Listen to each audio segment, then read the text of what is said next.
Hey, Chris. So, thank you for the sketches for the Mega Brute Mech. And I thought I would just quickly take a look at this thing here and give some feedback. So, one, I definitely like the kind of step forward poses. One of the things we're going to need this thing to do is, I don't know, let me think about that. Kind of want to think about these things as walking, but they'll probably have a jetpack. so so maybe just because we have, I mean, we have some streets and surfaces, but we don't have a lot of those. So um and I know Dimitri is going to be like, I gotta draw all those frames for walking. So yeah, I get it. So but nevertheless, I think this is a better action pose. I think when we talk about the brute mech size of things, you can talk to Dimitri about this as well, right? I think if I were to do this real quick,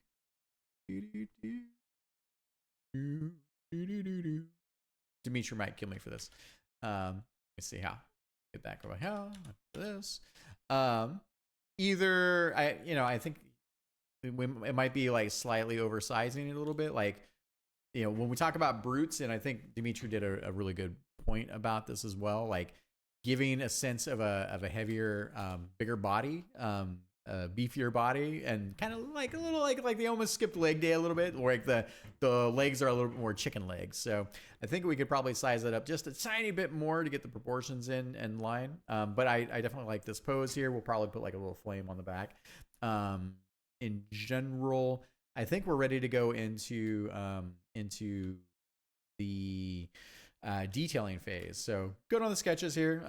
I like even though it's just suggested here, like this 1, 2, 3, 4, like a 5 like prong foot thing, which is great with these like pads. I'm liking that.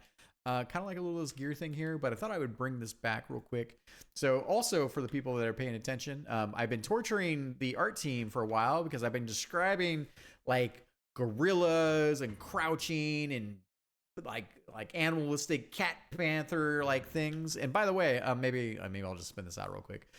So Dimitri and we had a really good powwow on Sunday where we did the sketching, and this is called the Predator mech now.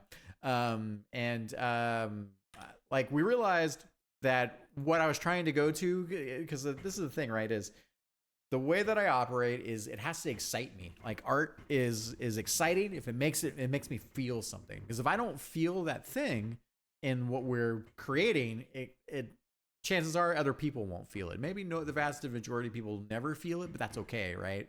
Because every time I look at it, and as I remind our team, every time we look at something for thousands of hours, like this is what it's going to take to finish this game, you want to feel and appreciate and think about those things. And as they become done projects, when you come back to playing the game and seeing things, it really also makes them more endearing, right? So, and the devil's in the details, as they like to say. So anyways, Dimitri and I, we basically, I was torturing him. I was like, hey, here's the previous version we had here, where I was, trying to get this like kind of crouch forward. Didn't quite work with the anatomy. It didn't like make full sense. I think physically, like because we wanted to, well, he rightly so wanted to machine wise have the base with the legs in the back and the legs in the front, and he wanted them to come from a consistent base, so they would look at it. I'm more of like I don't need it all machinery wise to fully make sense, but he's more of the engineer, so it's important, especially when we want to draw things. So I'm a little bit more like, hey, we'll push the extremes a little bit in the name of style. So I broke this thing up, and we had a good powwow, and we came to the conclusion that a brute mech, a mega brute mech in this case, which was what we're looking at, that it's like part of what makes a brute is that you generally have big hulking arms and a big torso, and you have little tiny legs, right? Hence the like they skip leg day or something like that. So we came to this this powwow where we actually broke the mega brute mech into two. So the Predator mech now is the revised version of that. And also, by the way, this was kind of interesting. I thought I would share this with you, Chris, as well, because this is the way we're thinking about things. So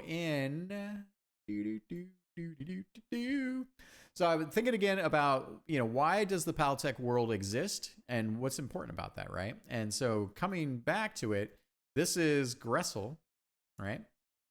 And Gressel was basically created by Paltech, and Paltech, they scour the universe for unique gene properties, physiology, and they take inspiration from like some of it's fantasy. This guy is clearly a werewolf, right? But the story behind Gressel is that they found a flavor of lycanthropy, and then they reverse engineered it into a gene editing sequence, and then they started to use this gene editing, this gene serum, to essentially create super soldiers on the battlefield. And these super soldiers, basically created this new line of technology. And the reason why Dr. Bosky comes to Paltech World is because Gressel has kicked way too much ass and is consolidating too much power into the WereTech division. So here's a good example of that. And this is Gressel with his kind of cool companions. But also, it reminded me, right? So at first, this is the way we do our art, and this makes me so happy. So at first, the way we do things, right, is that I just think about stuff that gets me excited, and then we take months to work on these big characters, right? These are all the boss monsters, and it's almost like we're building a fighting game. So we concept them from different angles, we work through their technology, and Dimitri Day definitely takes my type of my torture. So, and we come to, we built this guy years ago, right? And so here, I think my epiphany was like, hey, this is the story of Gressel. Gressel has been destroyed on the battlefield, but as long as, for the most part, the brain mostly stays intact, they found that it's actually cheaper to use the serum to essentially create enough regeneration of the tissues. But even if you lose your limbs, they then wind up getting replaced with cybertech. So we've got this kind of cool, fibrous, flexible technology. We've got this kind of slightly harder shell on the outside here, and then you can see Gressel's definitely gotten his ass kicked through all of these encounters. Comes with that battlefield experience. He's got a little bit of this kind of werewolf, sort of light samurai kind of flavor. Hence, he's got his katana sniper rifle.